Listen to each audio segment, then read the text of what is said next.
Hello and welcome to the ThroughMyEyes channel. Today I'm going to be talking about my secondary school / high school experience, more specifically just about the people at my school, kind of touching on my subjects as well, what subjects I did, because the last video I did about my GCSE experience, high school experience, was quite some time ago. I would say like 3 years ago, 2 years ago, and obviously I finished secondary school 3 years ago now, sorry, like 3.5. So obviously it's a long time, and it's kind of nice to like reflect on it, see how far I've come, and yeah, it's one of my experience videos which gets quite a lot of attention, gets quite a lot of views, and quite a lot of you like it, so I thought I'd do it again.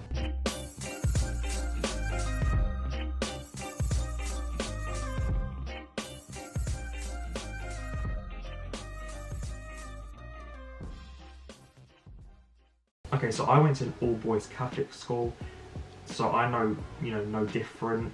To some people that's probably quite, unusual, because there are quite a lot in the area I live in, there are quite a lot of mixed schools or grammar stream schools. There's only 2 Catholic schools in like my town, city, so I guess it's quite, unusual. Not everyone goes to them. But yeah, like I said, I know no different. And I had overall a great experience. I was in secondary school from 2011 all the way until 2016. Year 7 was a great time. I mean, I can't actually think of any like bad moments really in year 7. I had loads of friends. Yeah, I feel like year 7 is just like a non-judgmental time, like pre-puberty, where everyone's just like talks to everyone, everyone's like kind to each other. So year 7 was a great time. Lovely teachers, so year 7 doesn't really ring any bells in terms of like, oh my god, it was so bad, With year 8, again, similar to year 7, year 8 was was fine as well.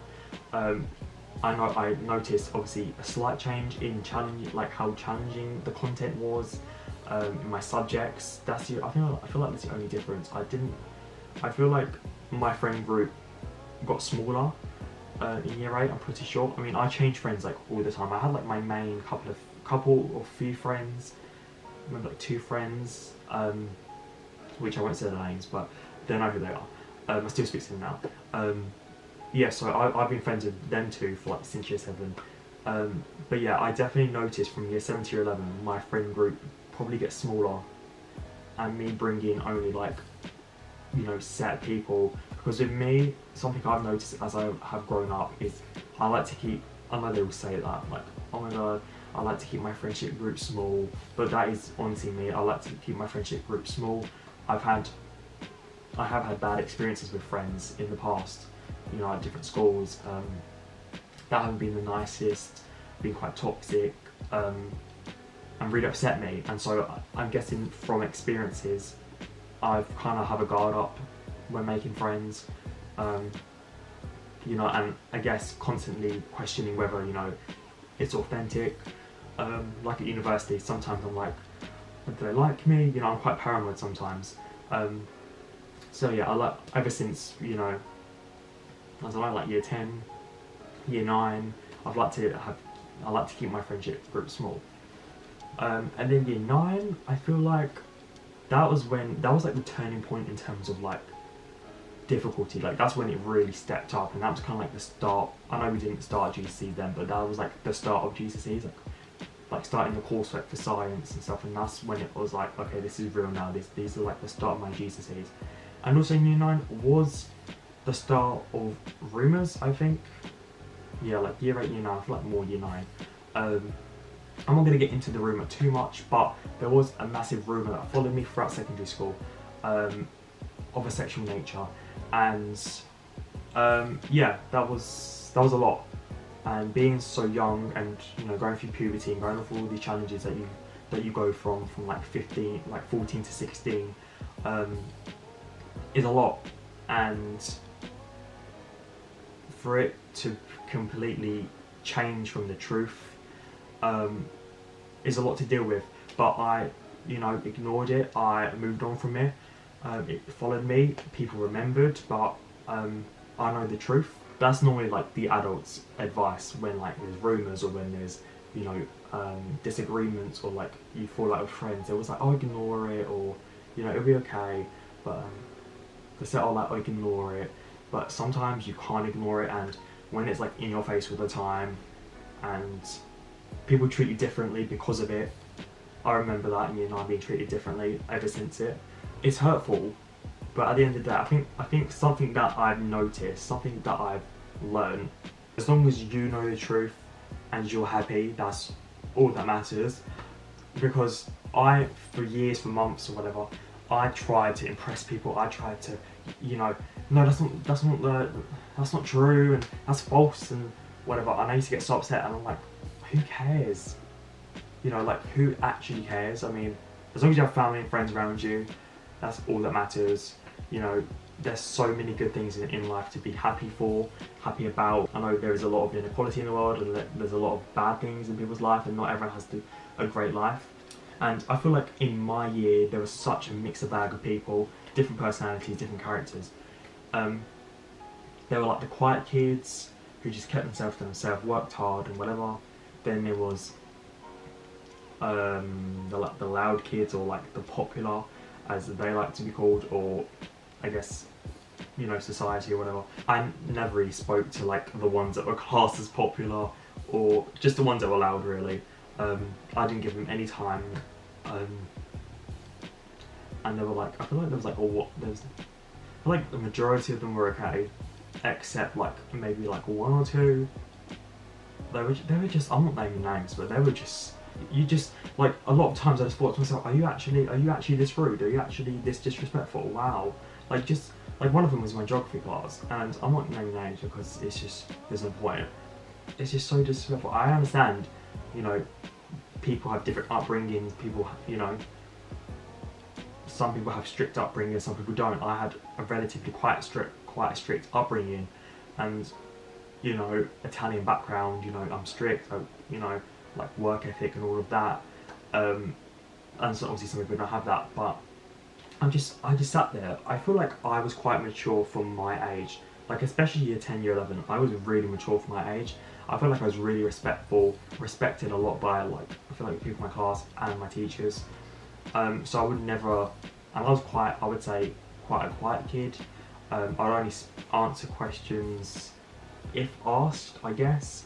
Maybe occasionally I would put my hand up in geography or something, or business, but not really. Yeah, so there was a lot of people like that in my year where I thought, you're a person I don't even want to associate myself with. But obviously all schools have that, and I'm sure that they have changed lots from being 15, 16. But the main message here is this: be the kindest you can, try your best. I'm sure that I have changed a lot. I've changed a lot since I was 16. I'm, you know, more confident, more mature, have a different outlook on life, more experiences, you know, in terms of travelling, in terms of just knowledge. So I'm a completely different person. Even like 6 months ago, I've changed so much. I'm sure the people I went to school with at secondary school have changed a lot, no doubt about it. But I still follow them on like Instagram and Snapchat and all of that, so I get to see, which is quite nice, I get to see what they're doing in their lives, you know, in terms of like educationally or career-wise, you know, like travelling as well. So that's quite nice. But I wish them all the best. You know, overall my experience was a good experience. I mean, it's not something like, oh yeah, I would do that again, because I'm not someone who lives in the past. I like to live in the present. So, you know, of course you're probably thinking, well, why are you in this video then? I feel like doing videos like this is kind of like closing the chapter a bit, closing the book, and kind of just putting my thoughts out there, because it's quite nice to do this video. Not in like a horrible way, like I hate this person, because at the end of the day I don't hate anyone. Like in my life, no, I'd say no, I don't hate anyone in my life, I don't hate anyone from my school, and in my schools, because majority, like 99% of the people I went to school with were lovely. You know, everyone was very respectful. There was just, you know, of course, a handful of people, a bunch of people that I can think of like 3 people in my head right now that weren't the nicest to be around, but I hope they're doing well now. I hope they've changed. And the subjects I chose, of course, includes the mandatory ones: maths, English language, English lit, double science, core and additional. And then because I was a Catholic school, it's a Catholic school, I had to do RE. And then the ones I chose: geography, history, business, you know, all of those subjects. All of those boring subjects, no, I'm kidding. I feel like I should have done a creative subject, because all the subjects I chose were very essay based. Yeah, because obviously I'm doing YouTube and acting and stuff, so I feel like media studies or film studies would have really helped that. Because history, I have since year 11, the last 3.5 years, I haven't done anything in my education to do with history at A level, you know, at degree level. You know, I've never, like, obviously I may watch documentaries here and there, but I mean, you know, nothing. Geography, I took at A level. Business studies, I took at A level. You know, so definitely useful. But with history, yeah, that was, I mean, to be fair, I was with my friends and some of the topics were interesting, but some were really boring. So I guess it's just, you know, one of those things. I definitely recommend taking a creative subject, so like media studies or film studies or art. And then I definitely recommend taking a language potentially, and I also recommend taking an essay-based subject, so like geography, RE, history, business studies, because it really shows that you have different abilities. So for me, not talking about A-levels now, I did A-level psychology, sociology, geography and BTEC business. I feel like because I did a BTEC and 3 A-levels, that shows my like range, I guess you could say. Like, I can do essays and I can do exams, which is quite good for the employer.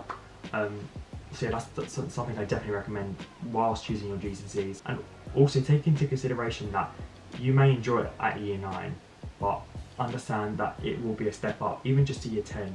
But year 11 as well, it will be a massive step up. So know that it will get harder. So take that into consideration and be careful, be smart, so you don't choose the wrong ones, because I know you have like a month to decide. I know that's at A level. I think at GCSE you have a month to change, so be really sensible about which ones you choose. I hope you enjoyed this video. I really like doing these experience videos. If you like this video, please give it a thumbs up. If you're new to the channel, please subscribe and all the rest, and I'll see you in my next video.